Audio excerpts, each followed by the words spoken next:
Hello everyone. Welcome to another episode of horror stories that you can listen to while you fall asleep.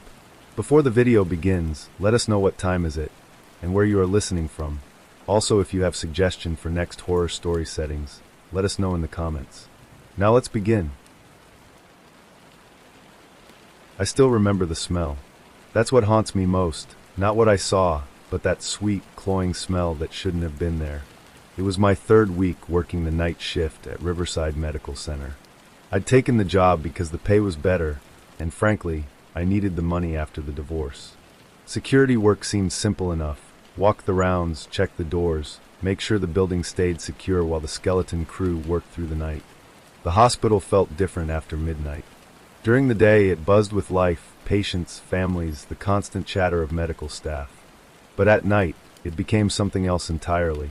The fluorescent lights hummed with a frequency that seemed to vibrate in my bones. My footsteps echoed down empty corridors that stretched like concrete arteries through the building. I'd grown comfortable with the routine. Start in the lobby, work my way up through each floor, check the exits, test the doors to restricted areas. The psychiatric ward was always my last stop, 4th floor, East Wing. Most nights, it was quiet up there. Sedated patients, a single nurse at the station, the soft beeping of monitors. But that Tuesday night was different. I noticed it immediately when I stepped off the elevator. The nurse's station was empty. Not unusual. Sometimes they'd be making rounds or dealing with a patient. But there was something else. That smell. Sweet and thick, like overripe fruit left in the sun. It made my stomach turn. The hallway stretched ahead of me, dimly lit by emergency lighting. Room after room of heavy doors with small windows, each secured with electronic locks that required a key card. I pulled out my flashlight and began my usual walkthrough. That's when I heard it. A soft scratching sound, rhythmic and persistent, like fingernails on wood. I stopped walking. The scratching continued, coming from somewhere ahead of me. Room 427, I thought. I approached slowly, my flashlight beam dancing on the polished floor. The scratching grew louder as I got closer. Then I heard something else, a voice barely above a whisper, repeating the same words over and over. Let me out. Let me out. Let me out. I reached room 427 and peered through the small window. The room was supposed to be empty. I knew the patient census by heart.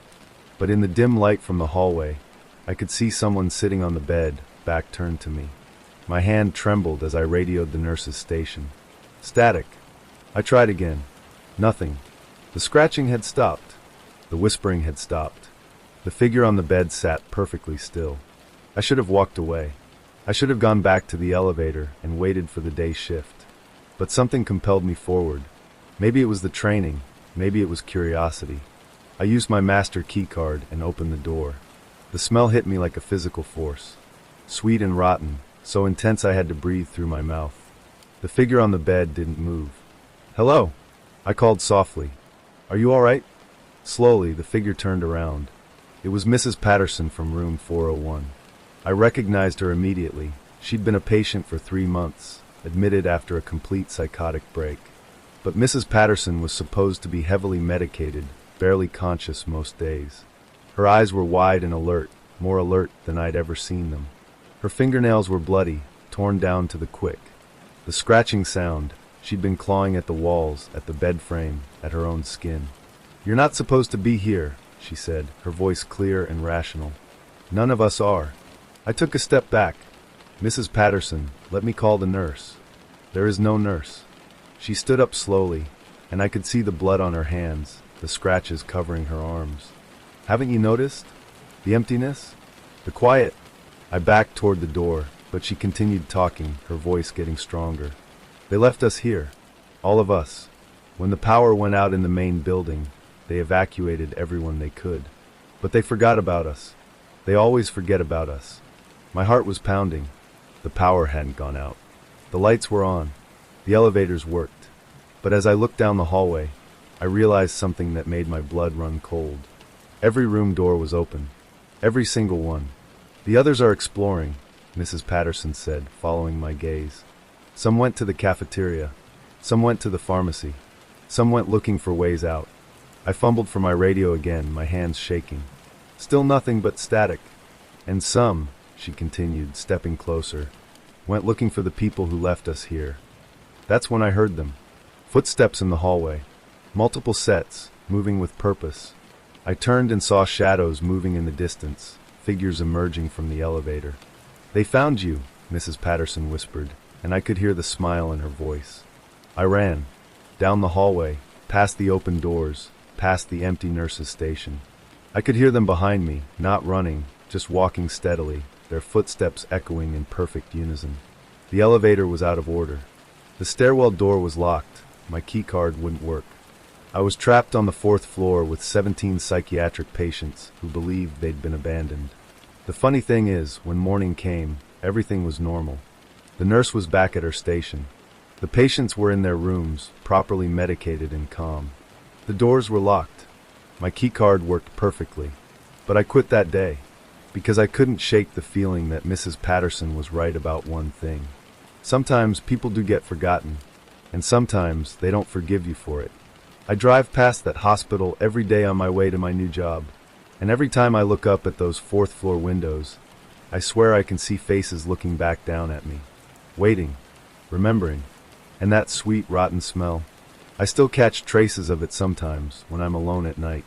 A reminder that some experiences never really end. They just wait for you to forget you're still living them.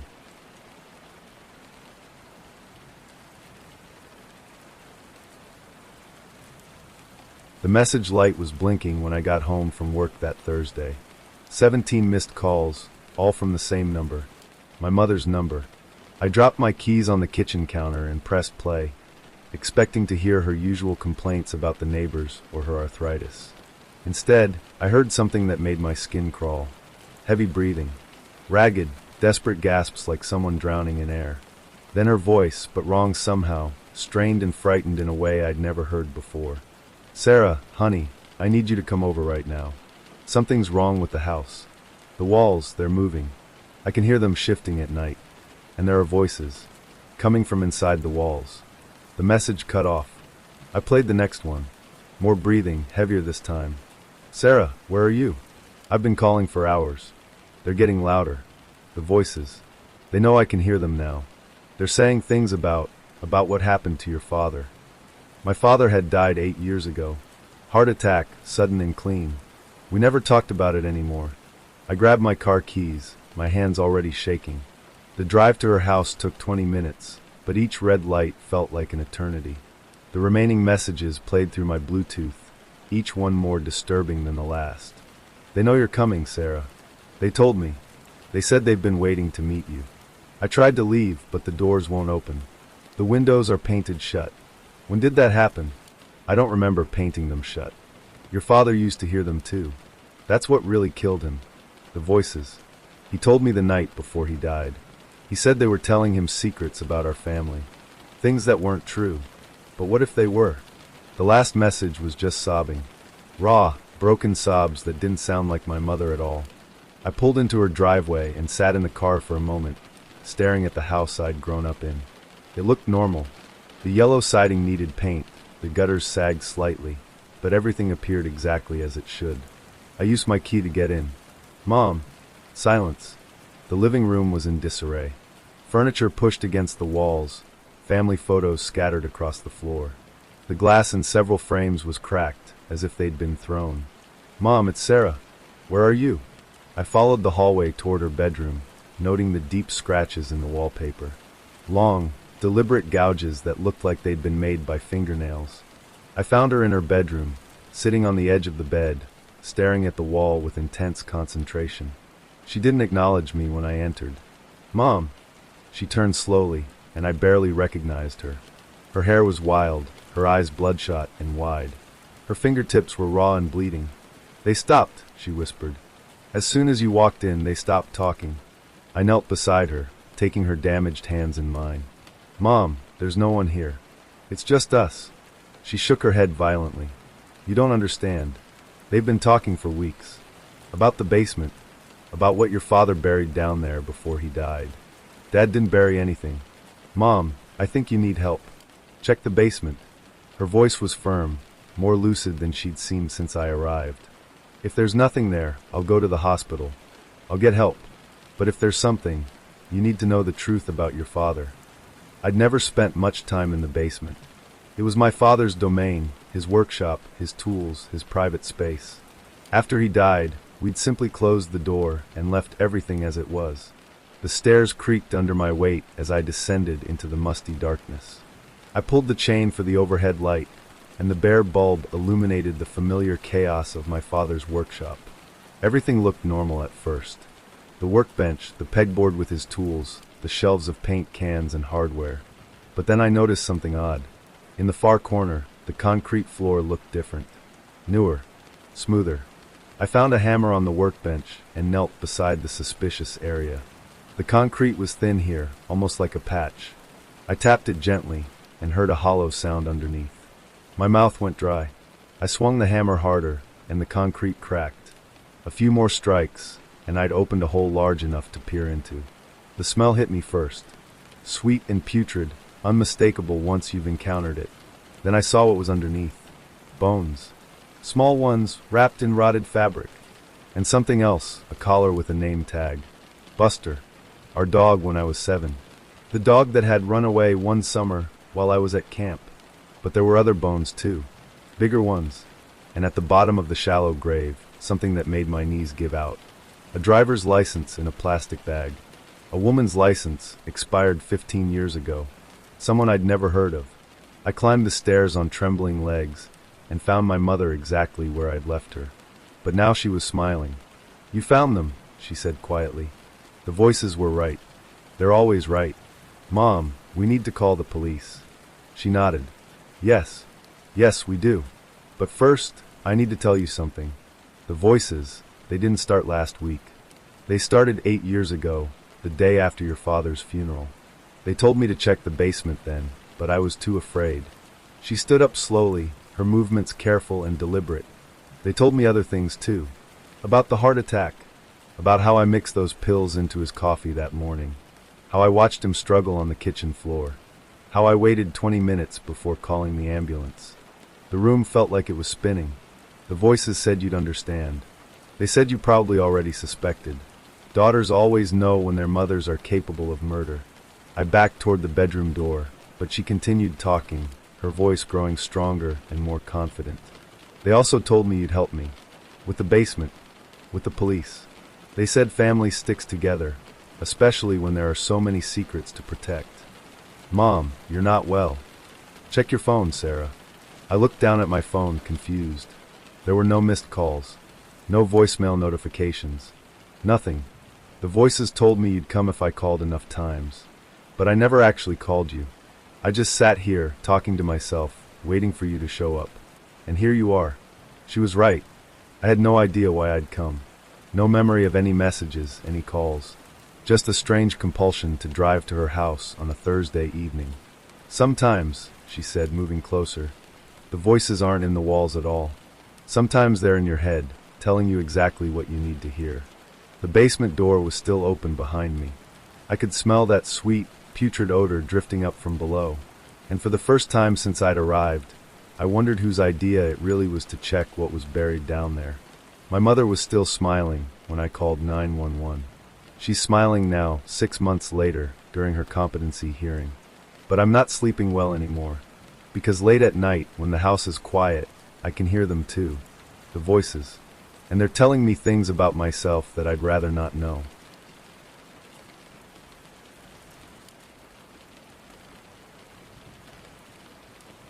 I first noticed him 3 weeks after moving into the apartment. He lived directly across the courtyard, 3rd floor, corner unit. I could see his window perfectly from my kitchen sink. At first, it was just a coincidence of timing. I'd be washing dishes after dinner, and I'd glance up to see him standing at his window, looking out. Nothing unusual about that. People look out windows. It's normal. But then I started paying attention to the timing. Every night at 8:47 p.m., he appeared. Not 8:45, not 8:50. Always 8:47. He'd stand there for exactly 11 minutes, perfectly still, just watching the courtyard. I timed it obsessively, the way you do when something bothers you, but you can't explain why. He never seemed to be looking at anything specific. Just standing there, hands at his sides, staring out into the shared space between our buildings. The courtyard was empty most evenings, just a few benches, some dying plants, a broken fountain that management never bothered to fix. I convinced myself it was harmless. Eccentric, maybe, but harmless.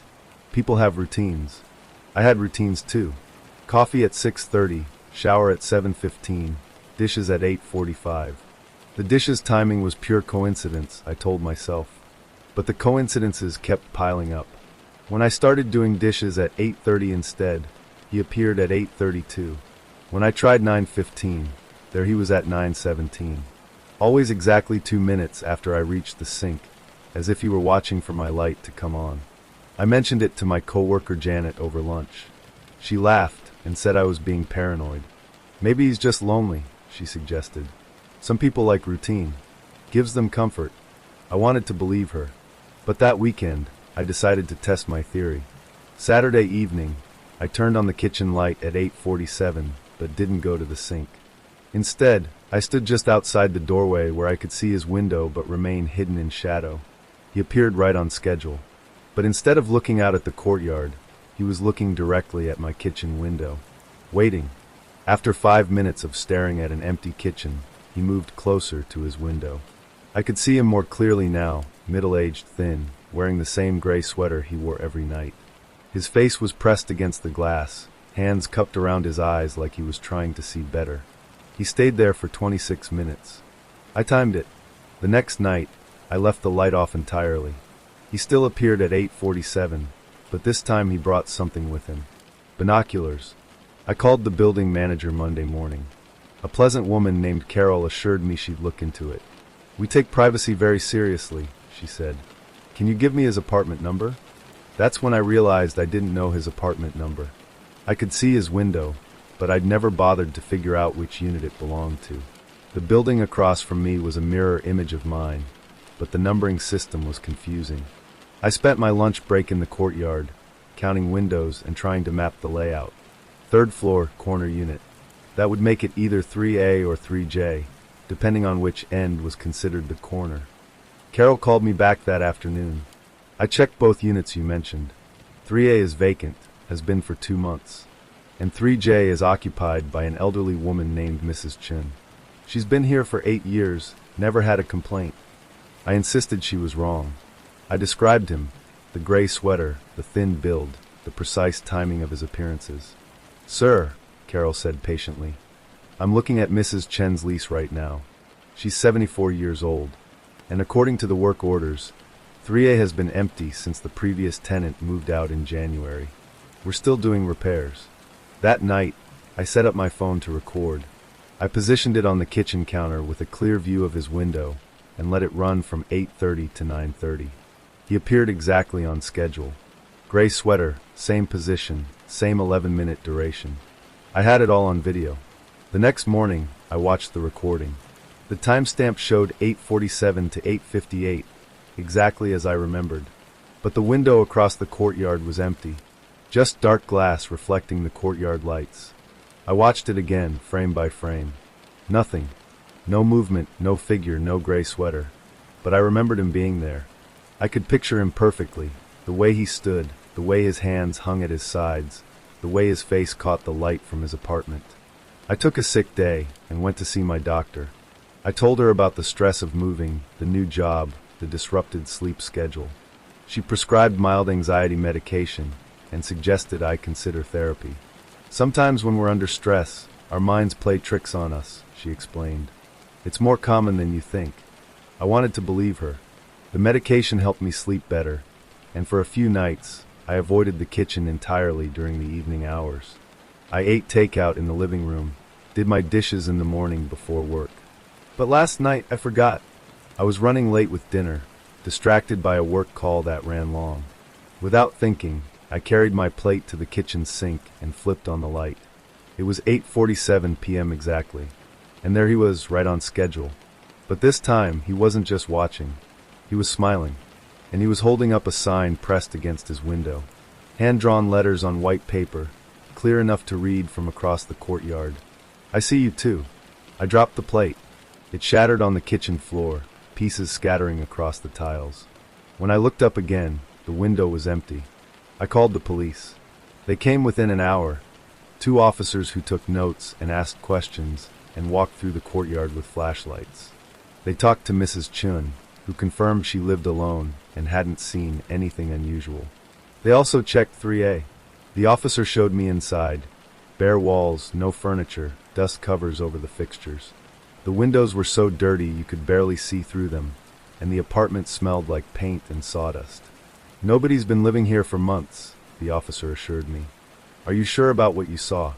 I was sure, but when they asked if I'd taken any photos or videos, I realized I hadn't. In the moment, I'd been too shocked to think clearly. They filed a report anyway and gave me their card.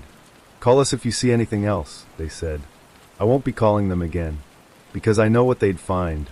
The same empty apartment, the same confused elderly woman, the same lack of evidence. But I also know what I saw. And tonight, at 8:47 p.m., I'm going to be ready. I've set up 3 cameras this time, all recording simultaneously. I've invited Janet over to witness whatever happens. I've even called Carol and asked her to be in the courtyard at exactly that time. If he appears, other people will see him too. If he doesn't, then I'll know for certain that I need more help than medication can provide. Either way, I'll finally have an answer. It's 8:43 p.m. now. Janet is in the living room, Carol is in the courtyard, and the cameras are recording. For more minutes. I can already see a light coming on in the window across the way.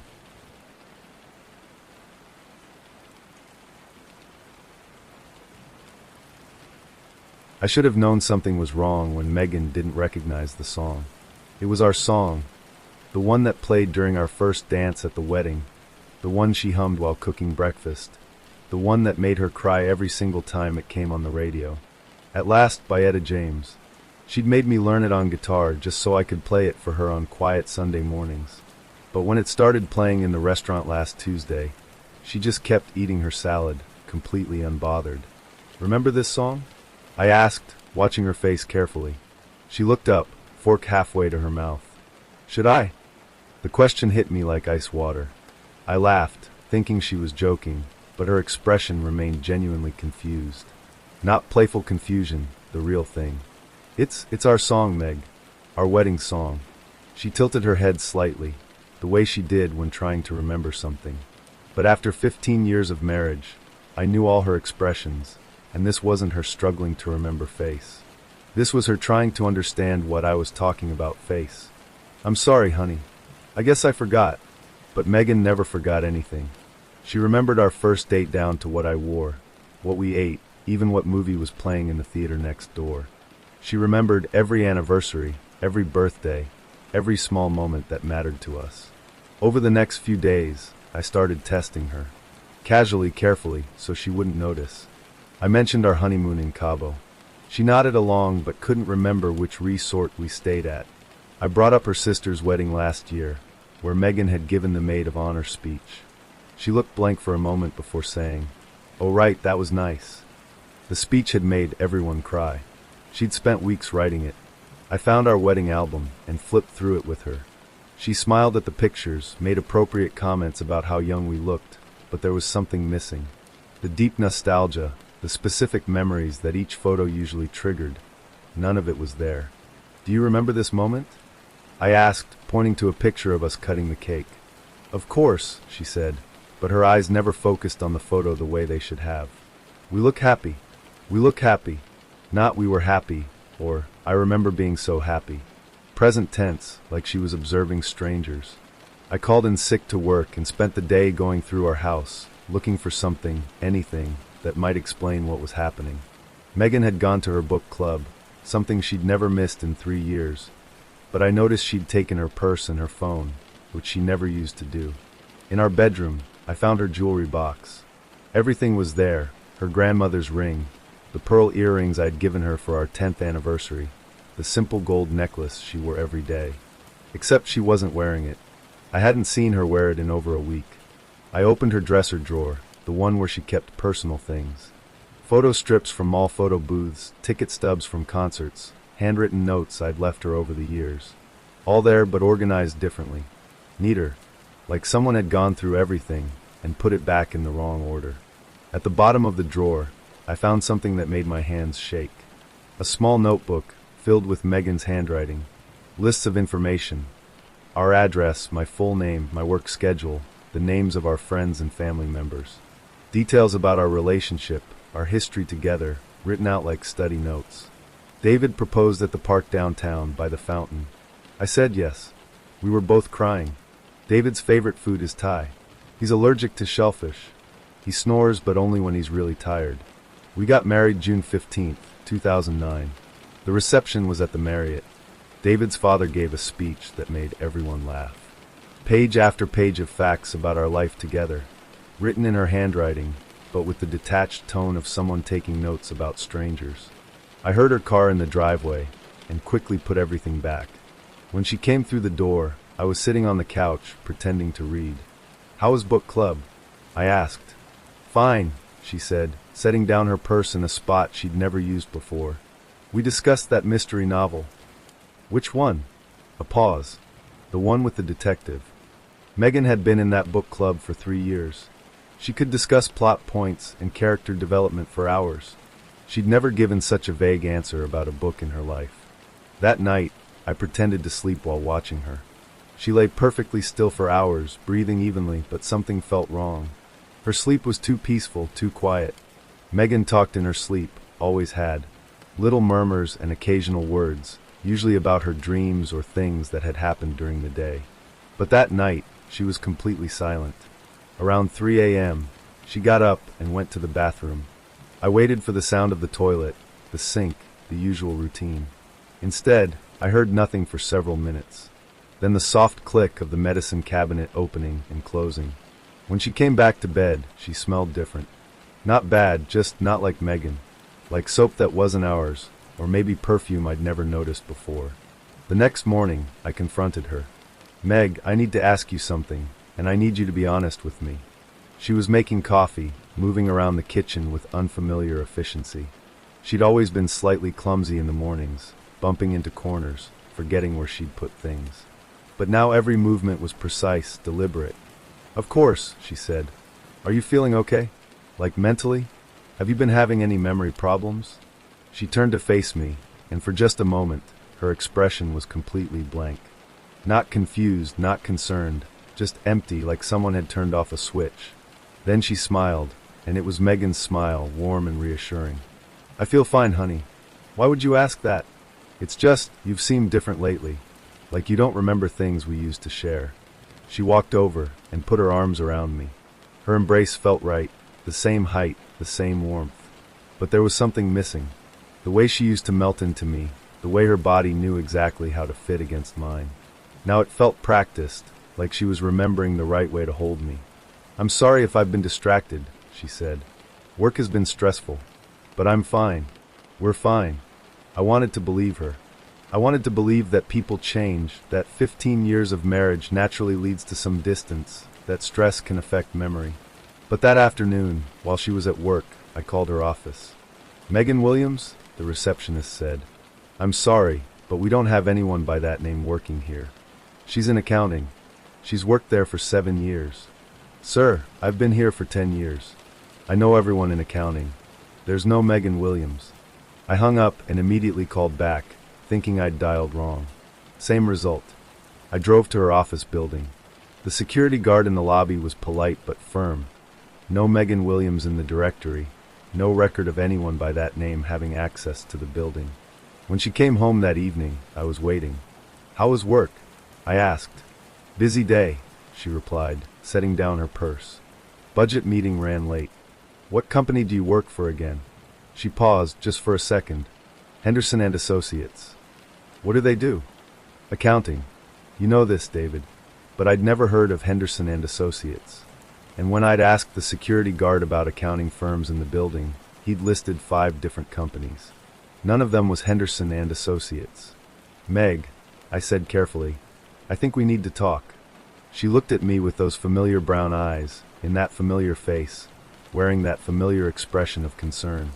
Everything about her was exactly right except for the most important thing. She wasn't Megan. I don't know who she is, or where she came from, or what happened to my wife. But the woman sitting across from me, the woman who's been sharing my bed and my life for the past 2 weeks, is someone else entirely. Someone who studied my wife's life carefully enough to imitate her. Someone who knows our address, our routines, our friends. Someone who's been practicing being Megan. The worst part is she's getting better at it. Tonight, she hummed while doing the dishes. Not at last, but close enough. Tomorrow, she'll probably remember a few more details about our honeymoon. By next week, she might even start talking in her sleep. And I have to decide what to do about it, because whatever happened to the real Megan, I'm starting to think this woman knows exactly where she is.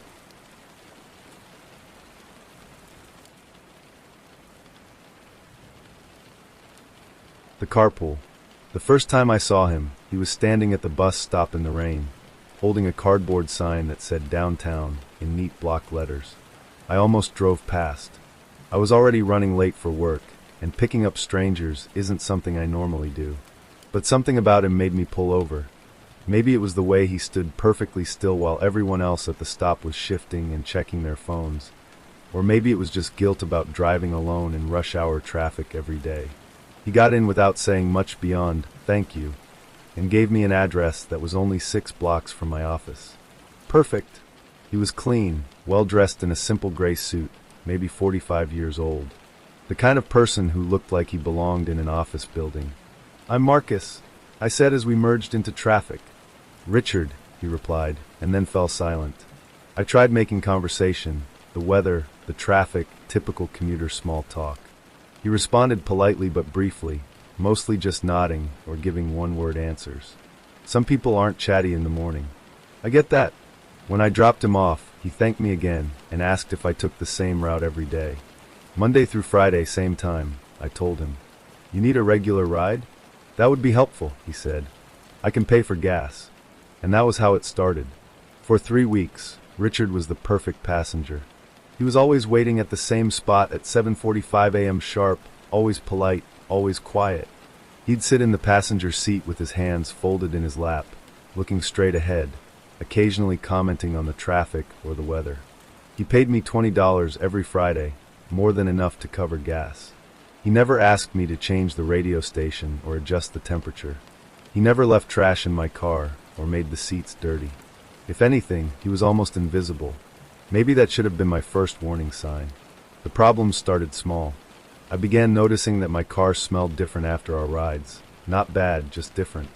Like someone else's soap or laundry detergent. When I mentioned it to my wife Sarah, she said it was probably just normal. "You're sharing your space with someone new," she said. "Of course it's going to smell different." Then I started finding things. A pen in the cup holder that wasn't mine. A receipt in the door pocket from a restaurant I'd never been to. Small things that could have fallen out of his pockets, except Richard never seemed to move enough to drop anything. One morning, I found a business card wedged between the seats. Richard Henley, financial advisor. But when I tried to look up the company listed on the card, nothing came up in any search results. "Richard," I said casually as we sat in traffic, "where exactly do you work?" "Downtown," he said, which was the same non-answer he'd given me before. "I mean, what company?" He turned to look at me for the first time in weeks of rides. His eyes were pale blue, almost colorless, and there was something unsettling about his gaze.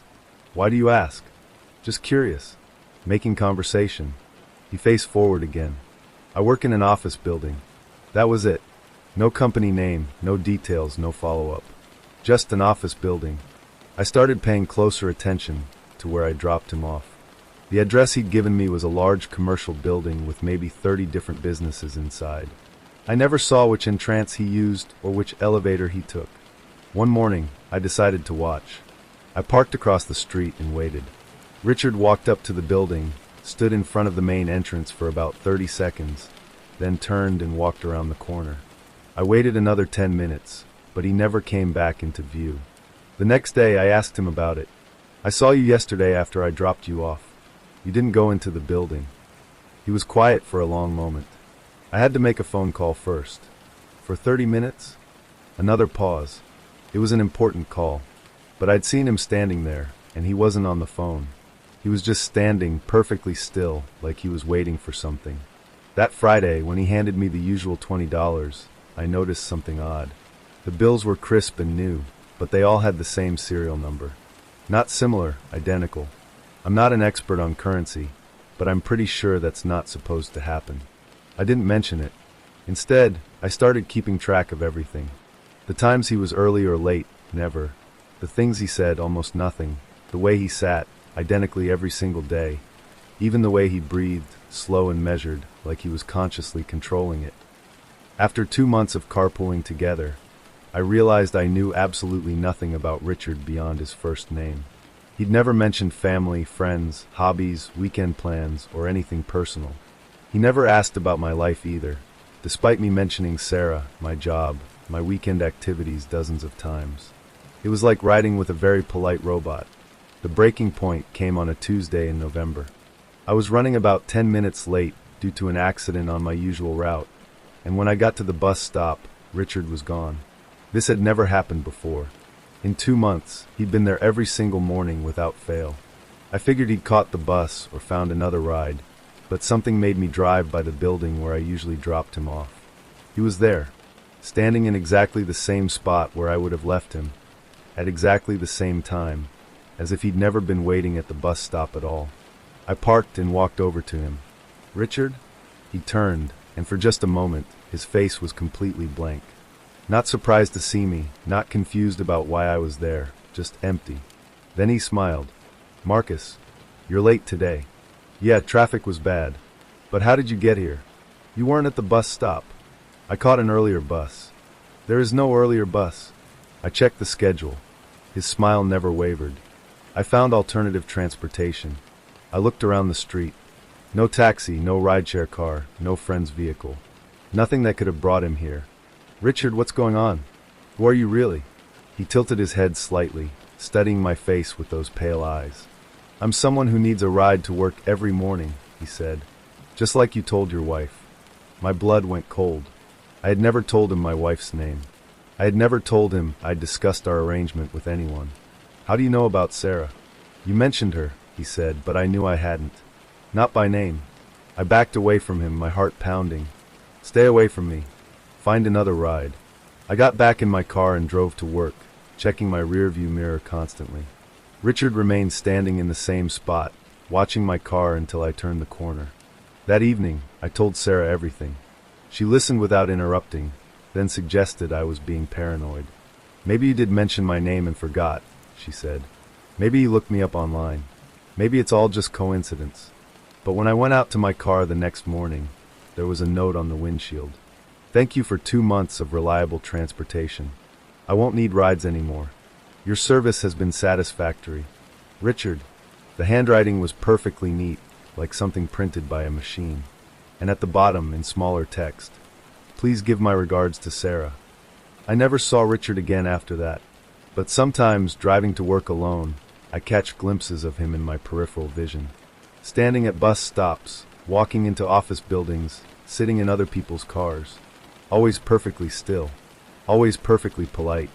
Always watching. And I can't shake the feeling that our 2 months together wasn't just a carpool arrangement. It was an audition.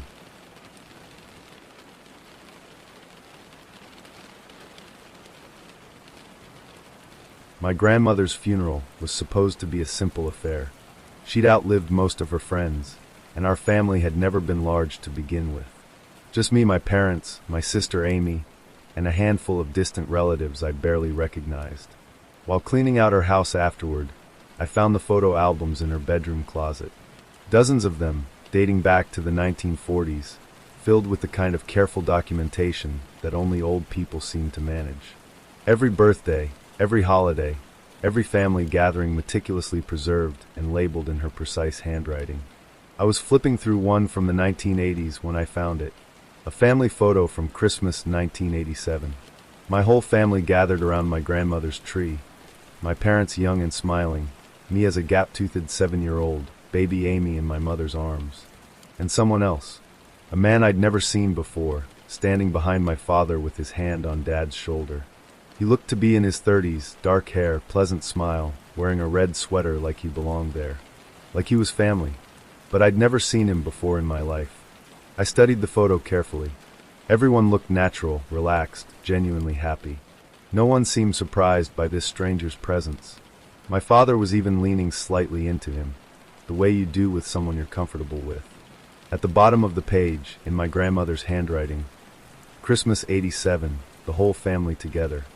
I took the album to the kitchen where my parents were sorting through my grandmother's dishes. "Mom, who is this?" She glanced at the photo and smiled. "Oh, that's a nice one. Look how little Amy was." "No, I mean this man. Who is he?" My mother looked again, squinting slightly. Her smile faded. I'm not sure. Maybe one of your father's cousins." "Dad!" My father put down the dish he was holding and studied the photo.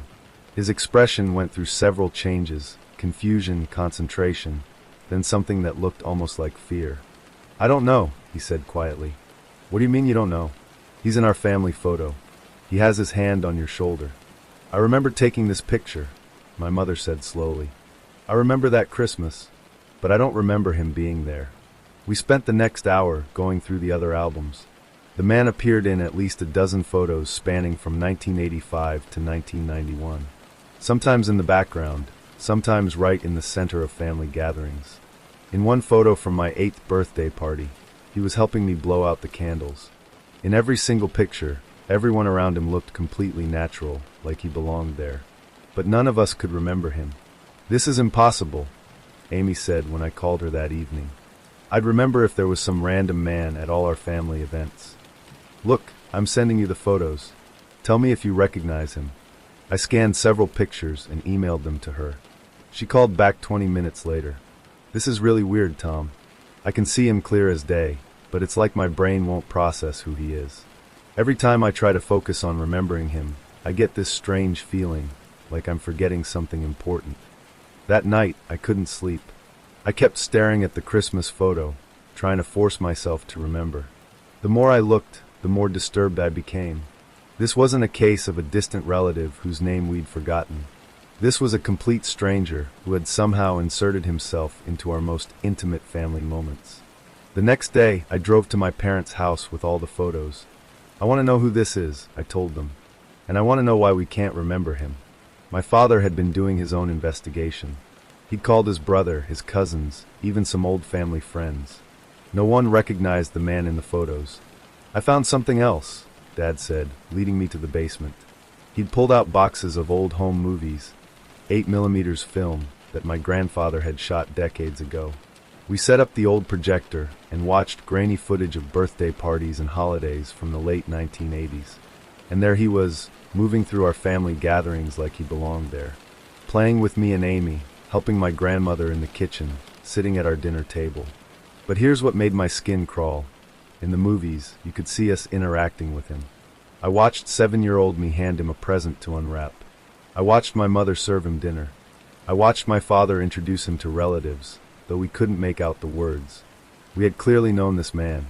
We had welcomed him into our home, included him in our most precious family moments. And now, 35 years later, none of us could remember a single thing about him. We had clearly known this man. We had welcomed him into our home, included him in our most precious family moments. And now, 35 years later, none of us could remember a single thing about him. "There's something else," my mother said quietly. She was holding a piece of paper, a guest list from my 8th birthday party, written in her own handwriting. "I found this in the photo album." The list included all my school friends, my cousins, family members. And at the bottom, in my mother's careful script, Michael. Just Michael. No last name, no relationship designation, nothing to indicate who he was, or why he was important enough to invite to a child's birthday party. "I wrote this," my mother said, staring at the paper. "This is definitely my handwriting, but I don't remember writing it, and I don't remember anyone named Michael." We decided to contact some of the other people who appeared in the photos. Old family friends, relatives, neighbors. Same result. Everyone could see Michael clearly in the pictures, but no one could remember him. One of my father's old colleagues looked at a photo from a barbecue at our house and said, "I remember that party. Your dad made those amazing ribs. But who's the guy in the red shirt?" When we pointed out that he was standing right next to him in the photo, apparently mid-conversation, he just shook his head. I don't remember talking to anyone in a red shirt. The most disturbing discovery came when I found my old diary. I'd kept one sporadically as a kid, mostly just recording important events and feelings. There were several entries that mentioned Michael. Michael taught me how to tie my shoes today. He's really nice. Michael and I played catch in the backyard. He throws really far. Michael gave me a book about dinosaurs. It's my favorite now. I had no memory of writing these entries. I had no memory of learning to tie my shoes from anyone but my parents. I had no memory of playing catch with a man named Michael or receiving any dinosaur book from him. But there it was, in my own 7-year-old handwriting, clear evidence that this person had been an important part of my childhood. The final piece of the puzzle came from my grandmother's papers. Hidden in the back of her address book, I found a phone number with just the name Michael written next to it. The area code was local, and the number looked like it dated from the 1980s. I called it, not really expecting anything after all these years. It connected. Hello. The voice was older now, but I recognized it immediately, even though I'd never heard it before. Is this Michael? A long pause. Who is this? This is Tom Morrison. I think you knew my family in the 1980s. Another pause, longer this time. Tommy, you were 7 when I left. My blood ran cold. He remembered me. He remembered my family. And somehow, hearing his voice, fragments of memory began to surface. Vague impressions, like trying to remember a dream after you've been awake for hours. You don't remember me, do you? He said softly. No. Yes. I couldn't find the words. Who are you? Why can't we remember you? Because I asked you to forget. The statement hung in the air between us. What do you mean? I made some mistakes, Tommy. Did some things I shouldn't have done. Hurt some people I cared about. Your family was the best thing in my life, but I knew I had to leave, and I knew it would be easier for everyone if I just disappeared. That's not how memory works. You can't just ask someone to forget. You'd be surprised what people can forget when they really need to. I thought about all the photos, all the home movies, all the evidence of a relationship that none of us could remember. Are you saying we chose to forget you? I'm saying you needed to forget me. And you did. I wanted to ask more questions, but something inside me was screaming to hang up the phone. Some instinct that had been protecting me for 35 years. I have to go, I said. Tommy, he said before I could hang up. Some things are better left forgotten. I haven't called the number again. I've put all the photos and home movies back in the boxes and returned them to my parents' basement. My family has agreed not to discuss Michael anymore. But sometimes, late at night, I find myself trying to remember. And the harder I try, the more convinced I become that forgetting him wasn't a choice we made. It was a choice he made for us. And I'm starting to think he was right.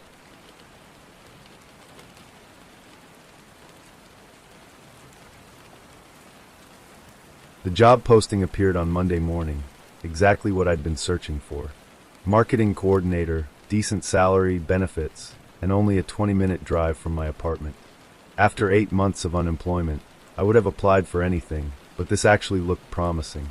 The company was called Meridian Solutions. I'd never heard of them, but their website looked professional enough. Corporate consulting, business optimization, the usual vague descriptions that could mean anything. The address was in a modern office park I'd driven past hundreds of times. I submitted my application that afternoon and got a call the next morning. Mr. Patterson? This is Jennifer from Meridian Solutions. We'd like to schedule an interview for Thursday at 2 p.m. Her voice was pleasant but oddly formal, like she was reading from a script. That would be great, I said. Could you tell me a little more about the position? We'll cover everything during the interview. Please bring multiple copies of your resume and dress professionally. She hung up before I could ask any other questions. Thursday afternoon, I arrived at the address 15 minutes early. The building was sleek and modern, all glass and steel, but something felt off about it. The parking lot was nearly empty for a weekday afternoon, and I didn't see any company signs or logos anywhere. The lobby was spacious but sterile, with white walls and no furniture except for a single reception desk. A young woman sat behind it, typing on a computer. I'm here for a 2 p.m. interview with Meridian Solutions, I told her. She looked up with a bright smile that didn't reach her eyes. Mr. Patterson, right on time. Please take the elevator to the 7th floor. I noticed she didn't check any appointment book or ask for my name to confirm it. She just knew who I was. The elevator was silent and smooth. When the doors opened on the 7th floor, I found myself in another sterile hallway with numbered doors, but no company signs. Room 712 was at the end of the hall. I knocked and heard a voice say, "Come in." The office was small and windowless, containing only a desk, 2 chairs, and a single filing cabinet. A man in his 50s sat behind the desk, wearing a dark suit and an expression of professional courtesy. "Mr. Patterson, I'm Robert Hayes, the hiring manager. Please sit down." The interview started normally enough. He asked about my work history, my skills, my career goals. Standard questions that I'd prepared for. But as we talked, I began to notice strange things. He never took any notes. He never looked at my resume, despite asking me to bring copies. And his questions seemed designed to gather personal information, rather than assess my qualifications. "Tell me about your family," he said. "I'm sorry, your family situation. Are you married? Children? Close relationships?" I hesitated. "I'm single. My parents live across the country. I don't really have any close ties here." He nodded approvingly and made a check mark on a form I couldn't see. "What about friends?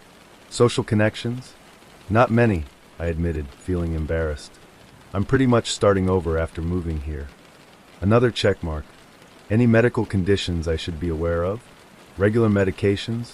Therapists or counselors you see regularly?" This was getting weird. "I'm sorry, but what does this have to do with marketing?" He smiled, and for the first time, it looked genuine. But not in a good way. "We like to know our employees holistically. You'd be surprised how much personal stability affects job performance."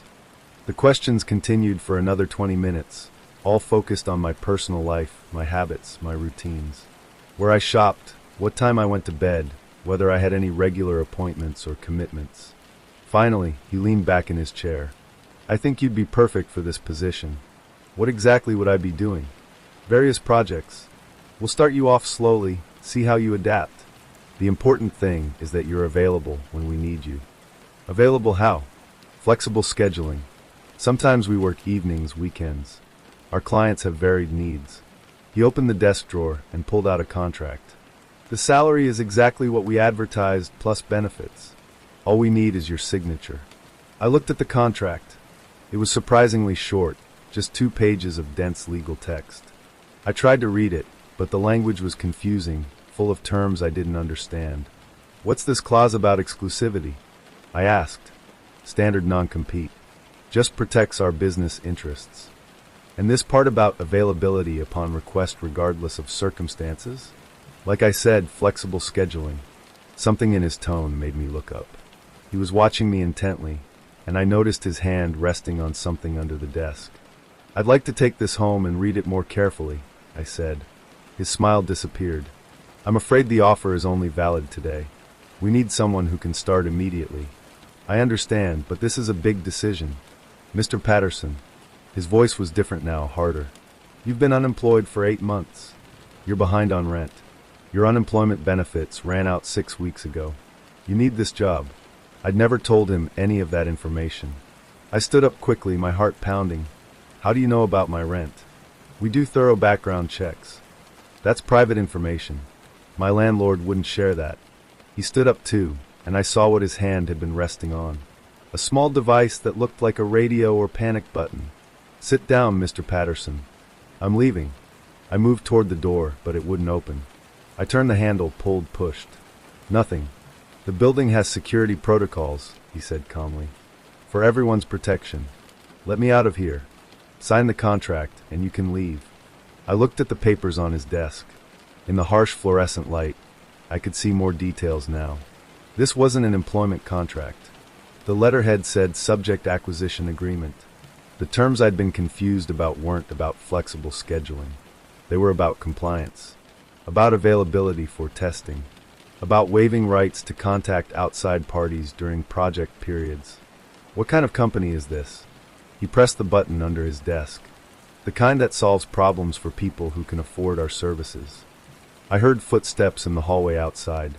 "You fit a very specific profile, Mr. Patterson. Isolated, financially desperate, no support network. No one who would miss you for a while." The door opened behind me. 2 men in security uniforms stepped inside. What are you talking about? Medical research requires test subjects. Our clients pay very well for people who meet certain criteria. I lunged for the door, but the security guards were ready. One of them had something in his hand, a small device that looked like a taser. Nothing permanent, Hayes said as I struggled. Just some pharmaceutical trials, behavioral studies, sleep research. Very well compensated. And when we're finished, you'll have enough money to start over anywhere you want. The taser hit me in the ribs. Pain shot through my body, and my legs gave out. As consciousness faded, I heard Hayes talking to the guards. Room 15 in the basement. Standard intake protocol. And update his file, mark him as a voluntary participant. The last thing I remember is thinking about the job posting. How it had appeared so conveniently, exactly when I needed it most. How it had been written specifically for someone in my situation. How many other desperate, isolated people had seen that same posting and thought they'd finally caught a break. I wake up in a small room with no windows and a door that won't open. There's a bed, a toilet, and a small table with forms to fill out. Medical history, psychological evaluation, emergency contacts. I've been here for 3 days now, or maybe longer. It's hard to tell without windows. Someone slides meals through a slot in the door. The food is always the same, bland, institutional, but sufficient. There's a schedule posted on the wall listing various sessions throughout the week. Tomorrow I have my first consultation at 9 a.m. I keep thinking about Hayes's words, voluntary participant. I never signed the contract, but I guess that doesn't matter now.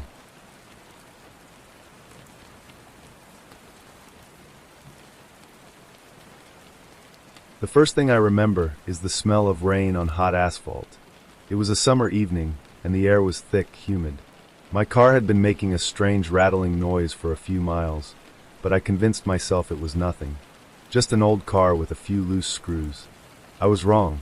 The rattling turned into a grind, a screech, and then a final metallic thud. The engine died, and I coasted to a stop on the shoulder of a deserted two-lane highway. I was somewhere in the middle of nowhere, miles from the nearest town. My phone, of course, had no signal.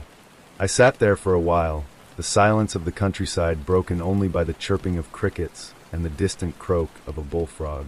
Panic began to set in, a cold, prickly feeling that started in my stomach and spread to my fingertips. It was the kind of panic that whispers, you are alone. You are vulnerable. After an hour of failed attempts to restart the engine, I decided I had to walk. I grabbed my flashlight and a bottle of water and started down the road, hoping to find a house or a gas station. The sun had long since set, and the moon was a thin sliver, offering little light. The world was a canvas of inky black and deep gray, the trees on either side of the road forming looming, skeletal figures against the night sky. Every rustle in the undergrowth made me jump. Every snapping twig sounded like a footstep. I kept telling myself it was just an animal, a raccoon or a deer, but my mind was playing tricks on me. I started to see things in the periphery of my vision, a flicker of movement in the trees, a pale shape by the roadside. I'd whip my head around, my flashlight beam cutting through the darkness, but there was never anything there. Just the empty road, the silent trees, the oppressive blackness. I must have walked for another hour before I saw it, a light in the distance. It was a single, solitary glow, flickering in the darkness. Hope surged through me, a warm, bright feeling that chased away the cold tendrils of fear. I picked up my pace, my legs burning, my lungs heaving. The light grew brighter, and I realized it was a porch light, illuminating a small, dilapidated house set back from the road. Relief washed over me, so strong it almost brought me to my knees. I stumbled up the dirt path to the front door and knocked, my knuckles raw against the peeling paint. I knocked again, louder this time, my voice hoarse as I called out, "Hello? Is anyone home?" The door creaked open, and a woman stood in the doorway. She was old, with a face like a road map of wrinkles, her eyes a watery blue. She wore a floral dress and had a shawl wrapped tightly around her shoulders despite the humid night. "Can I help you, dear?" she asked, her voice a fragile whisper. I explained my situation, the broken-down car, the dead phone, my desperate need for a phone to call for help. She listened patiently, her expression unreadable.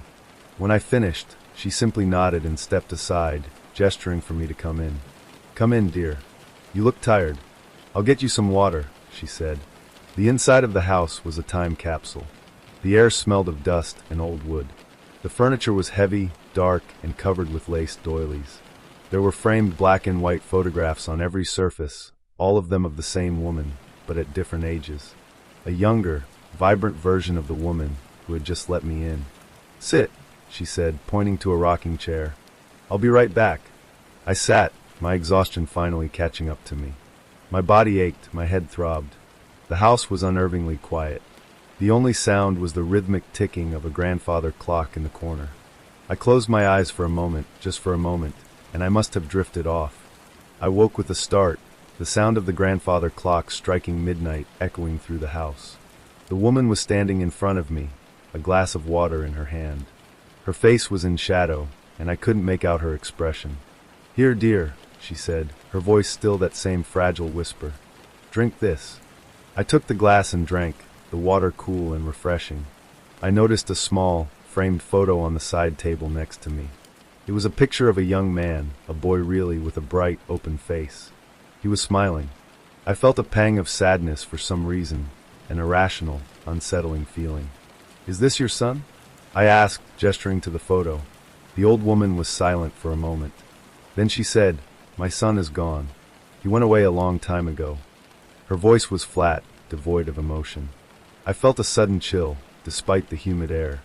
The house suddenly felt less like a haven and more like a tomb. I stood up, feeling a strange dizziness. I need to make that phone call," I stammered. The woman nodded, a slow, deliberate movement. "Follow me," she said. She led me down a dark hallway, the floorboards groaning under our feet. The air grew colder, heavier, and the smell of dust was replaced by something else, something metallic and sweet. The woman opened a door at the end of the hall, and my blood ran cold. It was a small room, a study perhaps, but it was not the room that made my heart pound in my chest. It was the walls. They were covered in photographs, hundreds of them, from floor to ceiling. But these weren't family photos. They were all of people, men and women, young and old, all with the same expression of wide-eyed terror frozen on their faces. And on the desk in the center of the room, under a single bare light bulb, was a camera. A very old, very large camera on a tripod. The old woman turned to me, and for the first time, I could see her face clearly. Her eyes were not watery blue, but a piercing, predatory gaze. Her lips were curled into a thin, cruel smile. "He always wanted to be a photographer," she said, her voice no longer a whisper, but a harsh, guttural rasp. "But he was never very good. He could never capture the right emotion. Not until I helped him." I took a step back, my heart pounding a frantic rhythm against my ribs. What did you do?" I asked, my voice a barely audible squeak. "I found him his subjects," she said, her smile widening. "The right kind of subjects. The ones who truly felt it. The ones who had real terror in their eyes.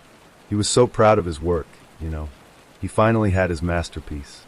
She gestured to the walls around us, the hundreds of frozen, terrified faces. "And now it's your turn to be a part of his art." The last thing I remember is her reaching for me, her hands like a bird's claws, and the click of the camera's shutter. The flash was a brilliant, blinding white, and then nothing. I'm sitting here now, in the same rocking chair I was in earlier. The house is silent, except for the grandfather clock. The old woman is gone. I can see myself in the reflection of the dark window glass. My eyes are wide, my mouth is open in a silent scream, my face frozen in an expression of pure, unadulterated terror. I'm a part of the collection now. I am the masterpiece. I am the art. And I am alone forever in the silent house, waiting for the next subject to stumble down the deserted road.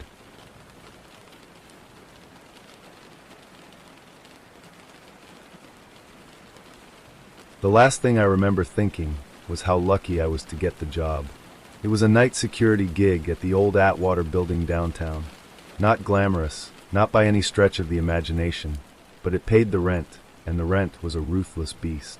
The building itself was a relic from another era, a 12-story concrete and glass monstrosity built sometime in the 70s, with long, narrow corridors and a persistent, low hum that seemed to emanate from its very core. Most of the offices were empty, long since abandoned by corporations that had moved on to newer, shinier towers. My job, for 8 hours a night, was to walk the floors, check the locks, and make sure nobody was squatting or stealing the copper wiring. It was boring. So incredibly, wonderfully boring. The first 2 weeks were a blur of routine. I'd punch in, check the logs, and start my rounds. Floors 1 through 12, every 2 hours. The only other person I ever saw was the janitor, an old man named Sal, who worked the day shift and would always give me a weary nod before heading home. The building was just a building. Stale air, recycled fluorescent light, and the quiet whisper of a forgotten time. I'd listen to podcasts, scroll through social media, and try to convince myself I wasn't a complete failure for taking a job that paid me to babysit an empty tomb. The silence was the worst part, that heavy, thick quiet that seemed to press down on you. It wasn't just the absence of sound, it was the presence of a void. Then the routine started to fracture. It began small, almost imperceptible. I was on the 5th floor one night, my flashlight cutting a swath through the darkness, when I saw a faint glow from under a door down the hall. My stomach did a little flip. I crept closer, my heart thumping against my ribs. I was a young guy, barely out of college, and I'd never been in a real confrontation. I imagined a burglar, maybe a squatter. I pictured myself, a hero, a valiant protector of corporate property. But when I reached the door, the light was gone. I tried the handle, it was locked. I shone my light under the door and saw nothing. Just darkness. I told myself it was just a faulty bulb, a trick of the light, the kind of optical illusion your tired eyes conjure up at 3 in the morning. I logged it in my report as possible electrical anomaly, and moved on, but the cold prickle of unease had started. It was like a tiny pebble in my shoe, something I couldn't quite shake. The next night, it happened again, this time on the 9th floor. I was walking past a row of cubicles, the empty chairs sitting like silent sentinels, when I heard a soft thump. It sounded like a book or a heavy file folder hitting a desk. I froze, my body rigid. I held my breath, listening. The sound didn't repeat.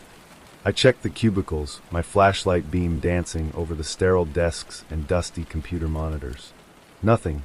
I tried to rationalize it. An old building. Things settle. The wind. Anything but a person. I told myself to calm down, that I was just being jumpy. But the sounds continued. A low humming, like an old printer starting up, on the 6th floor where all the machines had been unplugged for years. The sound of a chair rolling across the floor on the 10th, a floor that was completely empty except for a few desks covered in white sheets. The worst was the whisper. It was faint, barely there, like a sigh of air passing through a ventilation shaft. But it was there, and it wasn't wind. I would stop, my ears straining, and I could almost make out a word, but it was always too distant, too soft to understand. Don't be crazy, I'd tell myself. You're a human being in an empty building. Your brain is just looking for patterns where there are none. The feeling of being watched became a constant companion. It was no longer just the sounds, it was a presence. A heaviness in the air when I walked past certain doors. The hairs on my neck would stand up, and I would feel an overwhelming urge to turn around, to check over my shoulder. I started to change my patrol routes, hoping to throw off whatever it was, but the feeling followed me. One night, I saw something in the polished glass of the main conference room doors on the 7th floor. A flicker of movement, a pale shape. I turned instantly, my heart hammering against my ribs, but the hallway was empty. Just me, my flashlight beam, and the oppressive silence. I stood there for a long time, my flashlight held steady, my breath fogging the air in front of my face. I was alone, and yet, I knew with a chilling certainty that I was not. My sleep became a fragmented mess of waking and dreaming. I'd be walking the hallways in my dreams, the whisper following me, growing louder, closer. I'd wake up in a cold sweat, the memory of a face in a reflection, a pale, gaunt face with hollow eyes. I started to feel a sort of paranoia creeping in. Was this a test? Was someone, some higher up, watching me on a hidden camera, trying to see if I'd break? I started talking to myself, my voice a small, lonely sound in the vast emptiness. Just a few more hours, I'd whisper. Just a few more hours and you're out. But the building had started to feel like a cage, and I, the warden, was also the inmate. The last night was the culmination of everything. I was on the 12th floor, the very top, where the ventilation system hummed with a sound like a distant mechanical sigh. I heard a sound that was unmistakable, a door somewhere down the hall, quietly clicking shut. I was the only person on the floor, and I had just checked every single door on my round. My heart was in my throat, a frantic, frantic bird trying to escape. I slowly, carefully moved down the hall. I wasn't brave, I was just terrified, and my terror was a leash pulling me forward. The closed door was at the end of the corridor, an old maintenance closet. I had checked it less than 15 minutes ago, and it was ajar. Now it was closed, the handle gleaming under my flashlight beam. I gripped the cold metal of my maglite, the heavy feel of it a small comfort. My mind was screaming at me to run, to go back down to the main lobby, to call the police, to call anyone. But I couldn't. I had to know. I had to face it, whatever it was. I had been losing my mind in this building for weeks, and I needed to put a face to the ghost. I needed to prove to myself that I wasn't just hearing things. I took a deep breath, the stale air scratching at my throat, and I slowly, cautiously turned the handle. The door swung open with a soft whir, and the smell hit me first. The sickly sweet odor of decay, of something left to rot. My flashlight beam cut into the darkness of the closet, revealing a small, cramped space filled with old brooms, buckets, and a single, hunched-over figure sitting in a dusty chair. The figure didn't move. It was wearing a tattered security guard uniform, faded and stained with grime. I shone the light on its face, and a sob caught in my throat. It was Sal, the janitor, the one who worked the day shift. But it wasn't Sal. Not anymore. His face was a mask of waxy, pale skin stretched over bone. His eyes were open, glassy, staring at nothing. His hands were clasped in his lap, holding a small, worn photograph. I could see myself in the photo, a blurry, pixelated image of me standing in front of the main lobby desk. And then I saw the other photos, tacked up on the inside of the closet door, a small gallery of terror. Each one a picture of a new night guard, a new victim. All of them with the same look of wide-eyed, frantic fear. And then I saw the camera, an old-fashioned surveillance camera, hidden in the wall behind a loose panel. It had been watching me the entire time. The sounds, the whispers, the flickering lights. It was all an elaborate, cruel game designed to drive me to this moment, to this closet. To this perfect, photographic moment of pure terror. I stumbled backward, the mag light slipping from my numb fingers and clattering to the floor. The beam was now pointed at the ceiling, illuminating nothing but the dusty cobwebs. The last thing I heard was the whisper, but this time it was clear. It was coming from a small, tinny speaker above the closet door. A distorted, childlike voice singing a lullaby. And then I heard footsteps, not from the closet, but from behind me.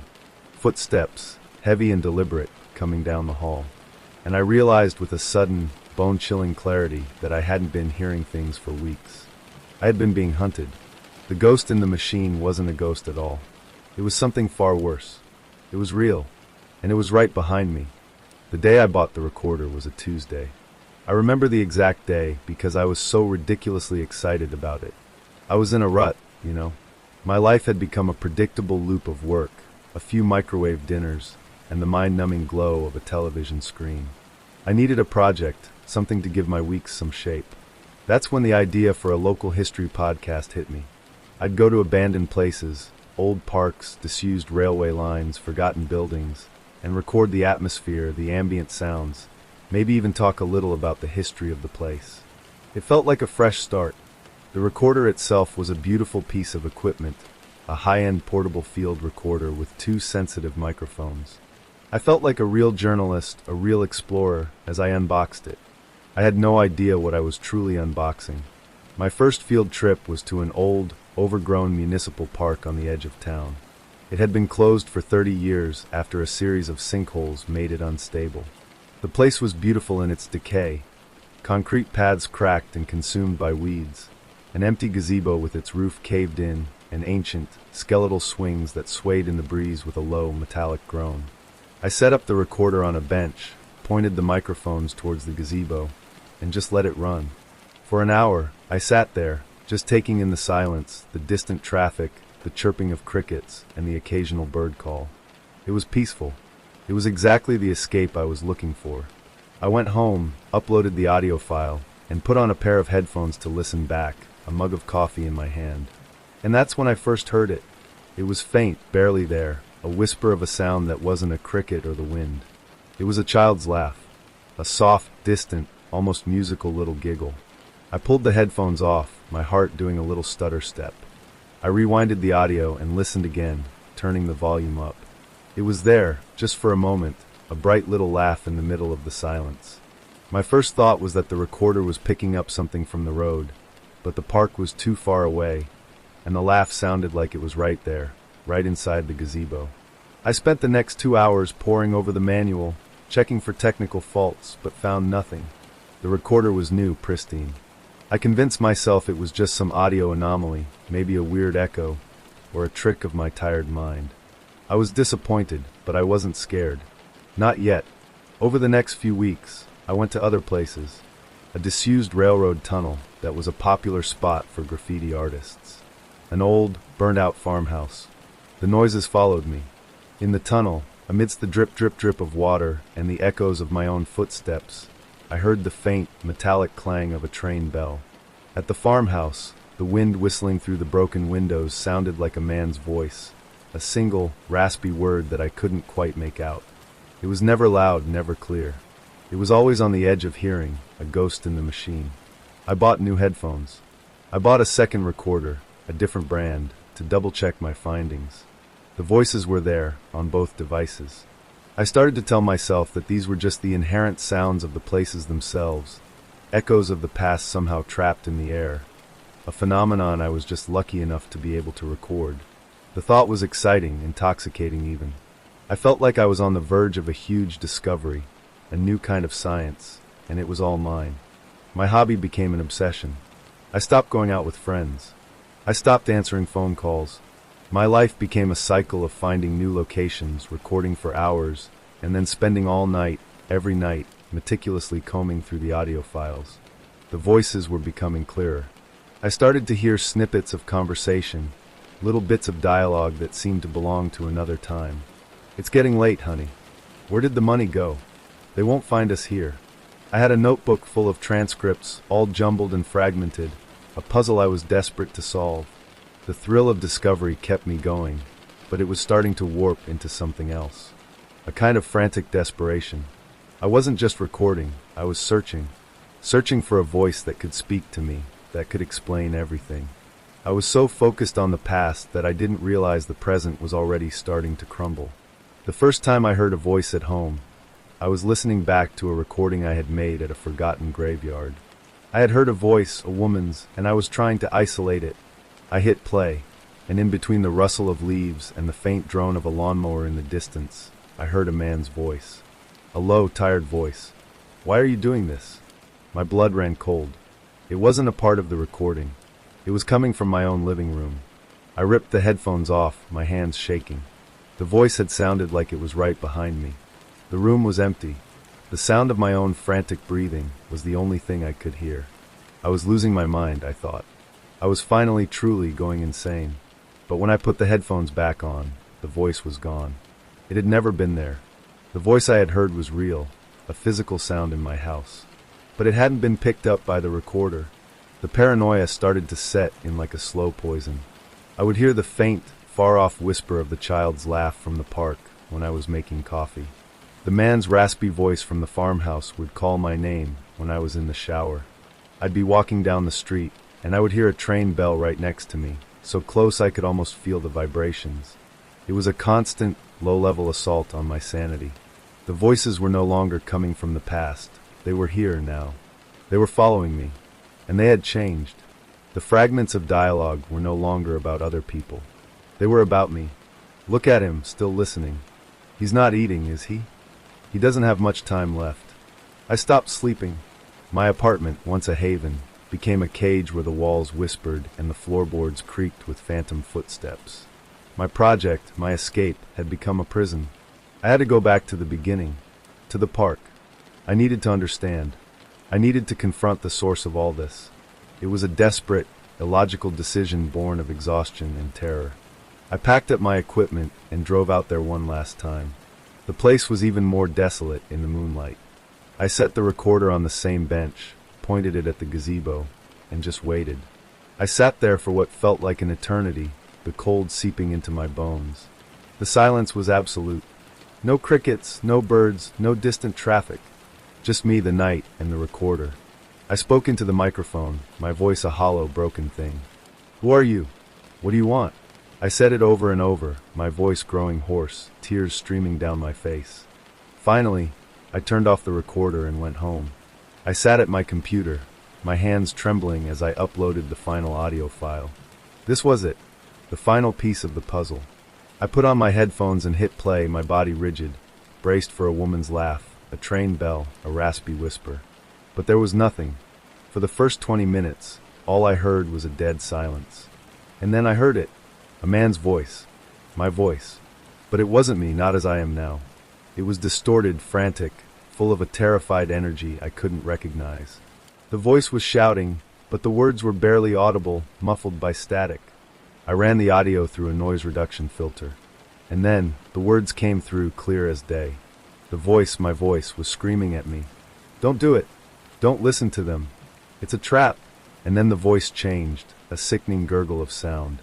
It wasn't talking to me anymore. It was talking about me. He's found us. He's listening. The realization hit me with the force of a physical blow. The voices weren't coming from the past. The whispers, the fragments of dialogue, the screams, they weren't from some historical tragedy. They were from me, from my future. I was the ghost in the machine. The man's voice, the screaming, the whispered warnings, that was me, my sanity slowly, irrevocably unraveling, leaving a trail of audio evidence behind. I wasn't recording history. I was recording my own descent into madness. The recordings weren't of ghosts. They were of myself, already a ghost, trapped in the feedback loop of my own terrifying obsession. The final sound on the recording was a single, long, drawn-out scream of terror, cut off abruptly by a loud click. The sound of the recorder turning off. And the scream was mine. It was a scream that I hadn't made yet. But I knew, as I sat there in the dark, my headphones on, the whisper of my own future terror echoing in my ears, that I would. And I knew there was nothing I could do to stop it. I was a prisoner, not in a cage of brick and mortar, but in a cage of sound, with my own madness as the jailer. The letter arrived on a humid Tuesday morning, the kind of day where the air itself feels like a thick, wet blanket. It was from a law firm I'd never heard of, informing me of the death of my great-aunt, Eleanor Vance. I hadn't seen Aunt Eleanor since I was a child, and even then, my memories were vague and distant.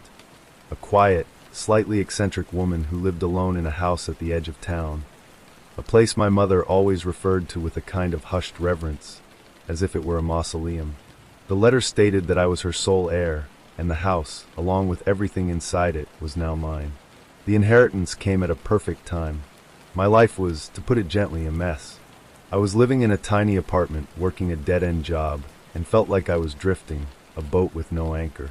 The house, I thought, would be a new beginning, a chance to sell the old place, pocket the cash, and finally get my life together. I drove out there the next weekend, the directions on the legal document feeling like a treasure map. As I pulled up, I was struck by the sheer presence of the place. It was a two-story Victorian, all peeling paint and overgrown hedges, sitting on a lonely corner lot where the paved road gave way to a gravel one. It wasn't a house, it was a character, a silent, stoic sentinel of a bygone era. The first month was a whirlwind of sorting, cleaning, and cataloging. The house was a time capsule, every room a monument to Aunt Eleanor's long, quiet life. There were heavy wooden sideboards, laced doilies on every surface, and framed photos of stern-looking relatives I didn't recognize. The air itself smelled of dust, old paper, and something else, something sweet and floral that I couldn't place. It was a suffocating kind of work, and I found myself taking long breaks, just staring out the window at the empty street. But even with the tediousness, there was a quiet joy in it. I felt a purpose I hadn't felt in years. I was making a home, or at least preparing one to be sold. The second month was when I found the room. It was on the second floor, a small room at the end of the hall that was locked. The door itself was plain, unassuming, but it had a different kind of lock than the others, an old brass one that required a specific, long-stemmed key. I found it in a small box of miscellany in the kitchen drawer, and with a heavy clunk, the door swung open. The room was Aunt Eleanor's bedroom, and it was a different kind of time capsule from the rest of the house. It was full of boxes, all of them labeled with dates, and a small, antique writing desk sat in the corner, covered in journals. Dozens of them, stacked neatly in a tower, all with the same dark, leather-bound cover. I started with the journals. They were filled with my aunt's looping, cursive handwriting, a beautiful, fluid script that belied the frantic nature of the entries. At first, they were normal, mundane observations, notes about the weather, a recipe for pie, a description of the flowers in her garden. But as I read on, a darker theme began to emerge. Entries about the people watching her. A car parked on the street for hours on end, its windows tinted black. A light flickering in the neighbor's window that wasn't a signal, but a code. The paranoia was thick on the pages, a tangible, suffocating thing. She wrote about a game, a secret contest she was a reluctant participant in. The rules were unclear, but the stakes, she wrote, were her life and her sanity. I read on, fascinated, and also a little sad. My aunt, I thought, had been a lonely old woman, a victim of her own isolation. I started to notice things. It began with the car. A dark sedan, always parked a few houses down the street, its windows tinted black. It was there in the morning when I went to get coffee, and it was there in the afternoon when I came back from the hardware store. It was just a car, I told myself. Maybe they were visiting someone. Maybe they lived there, and I just hadn't seen them before. But the car never moved. And then there was the neighbor's light. A soft, yellow light in their top window that would turn on for a few seconds, then off. On, then off. It wasn't a code. It was just a person flipping a light switch. I was just tired, I thought. I was spending too much time alone in this old house, and my mind was starting to play tricks on me. But the feeling wouldn't go away. The sensation of being watched was a persistent, cold knot in my stomach. I would be walking from the kitchen to the living room, and I would feel a sudden, overwhelming urge to turn around, to check the window. I would be in the shower, and I would swear I could hear a faint sound from the other room, a creak of a floorboard, a soft, almost imperceptible click. I started to check the locks on the doors multiple times before bed. I started to close all the curtains, a task I had ignored since I moved in. I was becoming her. I was becoming Aunt Eleanor. And the realization was a terrifying, dizzying thing. I went back to the journals. This time, I read them not as a story of a woman's decline, but as a guide. A manual. Her paranoia was no longer the sad ramblings of an old woman. It was a warning, a survival guide. I started to look for clues, for hidden meanings in her beautiful, looping script. The car, the light, she had written about these things. She had seen them too, and she had written about the game. A game with a single rule. Don't let them know you're playing. I started to feel a surge of a new kind of energy, a frantic, desperate focus. I wasn't a victim, I was a player now, and I was going to win. I found it on the last page of the last journal. A simple, hand-drawn diagram, a layout of the house, and in the center, a small X. Underneath it, written in shaky, barely legible letters, was a single sentence, "They're not watching from outside."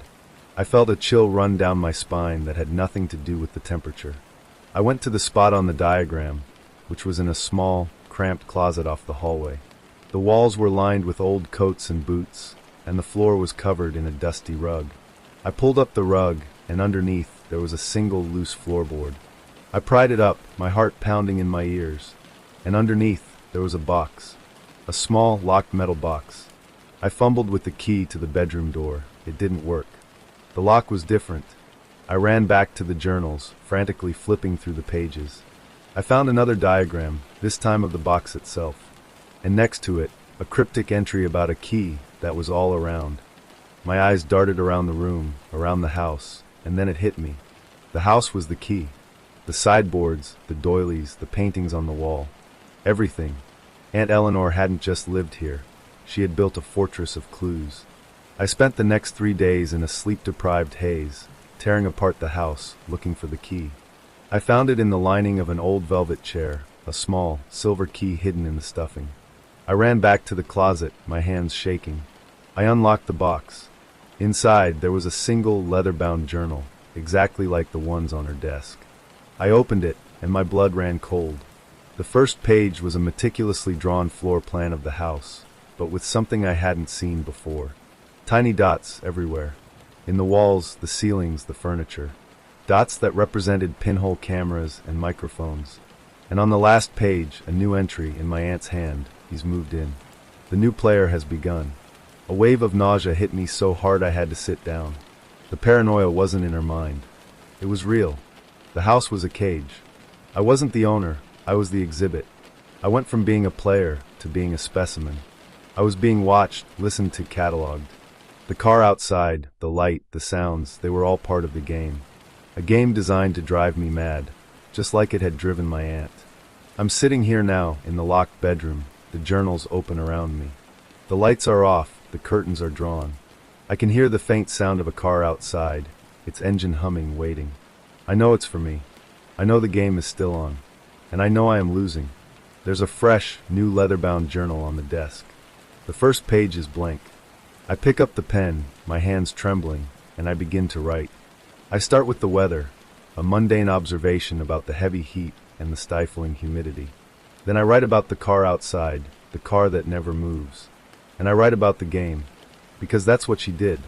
And now that's what I do. I'm not a player. I'm a record keeper. I am her. And I'll be here until the next heir, the next player, opens this door and takes my place. The smell was the first thing that hit me. It wasn't a bad smell, not exactly. It was the rich, thick scent of time, a potent mix of old paper, dust, and a faint, sweet mildew that clung to everything.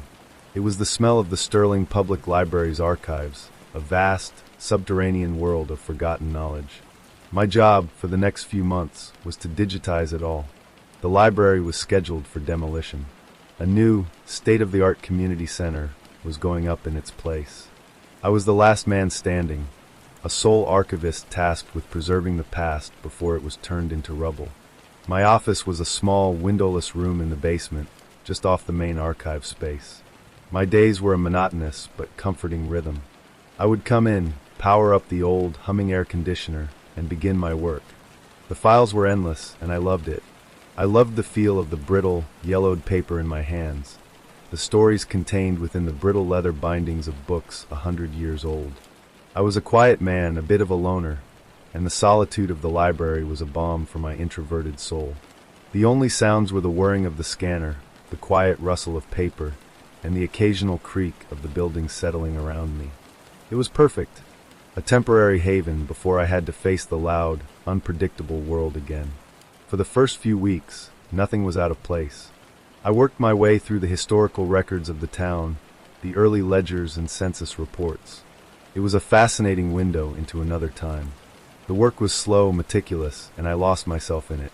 My mind was so focused on the details of the past that I didn't notice the small changes in the present. The first thing was a book I'd been scanning, a local history from 1912. I had marked my place with a post-it note before I left for the day. When I came back the next morning, the note was gone, and the book was open to a different page. A page about the library itself, with a grainy black and white photo of the grand old reading room. It was nothing, a trick of the light, a note that had simply fallen off. I told myself I was tired. I put the note back and moved on. But the incidents grew more deliberate. I would leave a stack of files in a neat pile on my desk, only to find them fanned out, their contents rearranged. A pen I'd left on my scanner would be moved to the other side of the desk. I tried to convince myself it was just me, that I was forgetting things, misplacing items in my tired state. The building was old. Maybe the wind was getting in through a crack. Maybe the ancient air conditioner was blowing things around. But the feeling of unease began to creep in, a cold, prickly sensation on the back of my neck. I was alone in the building, and yet I felt a presence. I told myself it was just the ghosts of the past, the souls of 1,000 readers trapped in the dusty volumes. A romantic, foolish thought I used to fend off a much more terrifying one. Then the notes started appearing. It was in an old book of poetry I was scanning. I opened it to a random page, and there, in the margin, was a note. He's been gone for a while now. The handwriting was a sharp, jagged script that looked vaguely familiar, but I couldn't place it.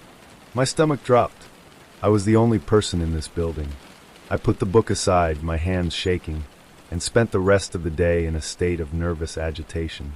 The next day, I found another one. A tiny post-it note tucked into a file folder, in the same handwriting. "It's so quiet down here. Don't you think?" The tone wasn't threatening, but it was playful mocking. It was a taunt. Someone was in the building with me. Someone was playing a game. My solitude, once a comfort, became a cage. I started jumping at every sound: the groan of a pipe, the whisper of the air conditioning, the low hum of the fluorescent lights. I would turn my head sharply, expecting to see a face peering out from between the stacks, but there was never anything there. Just the endless rows of books, their spines like silent, watchful eyes. I started to check the locks on the doors, even though I knew I was the only one with a key. I started leaving my phone on my desk with the flashlight on, just to have another light source in the cavernous darkness of the archives. The smell of old paper, once so comforting, now felt like the musty odor of a tomb. The notes became personal. I found one in a book I had left open on my desk, a book about ornithology. My favorite. The note, in that same jagged hand, said, "Hope you liked the last chapter. You always did love the one about the starlings." A cold, heavy stone of dread settled in my stomach. Nobody knew that. Nobody. I hadn't told anyone about my fondness for that particular book. The person playing this game with me wasn't a random squatter or a prank-playing co-worker. They knew me. They knew my habits. They knew my secrets. I started to think about the other employees who had worked here, the ones who had been laid off. Had one of them stayed behind? Had one of them gone a little mad from the isolation, just like I was starting to? My sleep was fragmented, filled with dreams of empty corridors and whispered secrets. I would wake up in a cold sweat, the smell of old paper in my nostrils, a phantom note flickering in the darkness. My reality and the game started to bleed into each other. I would find myself looking for notes in the coffee shop, on the bus, on the street. I was becoming a prisoner of my own paranoia. The notes were everywhere, even in places I hadn't looked yet. They had been there all along. I just hadn't been paying attention. They were a roadmap of my own slow descent, a breadcrumb trail of my own sanity, leading me deeper and deeper into the archives. One night, I found a note taped to the side of my scanner, in a place I would have to be looking for it to find it. It was a single cryptic phrase, "Follow the whispers." That was all. My heart was pounding, a frantic drum against my ribs. I was terrified, but a terrible, desperate curiosity had also taken hold. I had to know. I had to end this. I grabbed my flashlight and started my search. I walked the aisles of the archives, shining the light on the rows of books, my ears straining for a sound that wasn't there. I was alone, truly alone, and the silence was deafening. But the note had said to follow the whispers. I remembered the low hum of the air conditioner, the whisper of the old building. I went back to the old, rumbling unit, and there, tucked behind a thick duct, was another note. This one led me to a dusty book in a forgotten corner. The book led me to a loose panel in the wall. The panel led me to a small, hidden room that I had never known existed. I pushed open the door to the hidden room, the musty smell hitting me with a physical force. It was a tiny space, just a few feet by a few feet, filled with old film reels, photographic negatives, and a single heavy wooden chair. And on the chair, there was a journal. A worn, leather-bound journal. I sat down and opened it, my hands shaking so badly I could barely hold it steady. The handwriting was jagged, frantic, and familiar. My own handwriting. The journal was full of entries detailing my time in the archives. It spoke of the quiet, the solitude, the peace. And then it started to detail the notes. It spoke of the books being moved, the files being rearranged. I was reading my own story, the story of my own paranoia, told by me. The last entry was just a few hours old, and it was a single sentence: "I hope he finds the room." The game must end. The horror was a slow, creeping thing, a realization that washed over me like a freezing tide. The person playing the game wasn't some other employee. The person writing the notes wasn't a ghost in the machine. It was me. I was the one moving the books, the one writing the notes, the one playing the game. The isolation hadn't been a comfort, it had been a crucible. The endless days of silence and old paper had slowly, methodically, eaten away at my mind. The notes weren't a taunt. They were a breadcrumb trail. A frantic message from a part of my mind that was trying to warn me about a part that was already gone. I was my own tormentor, my own stalker, my own ghost. I'm sitting here now in the hidden room, the journal in my hands. The air is still, the silence is absolute. I can hear the distant hum of the air conditioner, a sound that no longer feels comforting. It feels like a heartbeat. The last entry in the journal, the one I wrote just hours ago, stares up at me. The game must end. I know what that means. I know what I have to do. The notes led me here, to this final, terrifying truth. And the next entry, the one I am about to write, will be the final piece. I'll write about the man I used to be. The one who came to this library looking for a new start. The one who didn't know he was writing his own ending, a final, beautiful, and utterly terrifying story, in a place that was built for stories.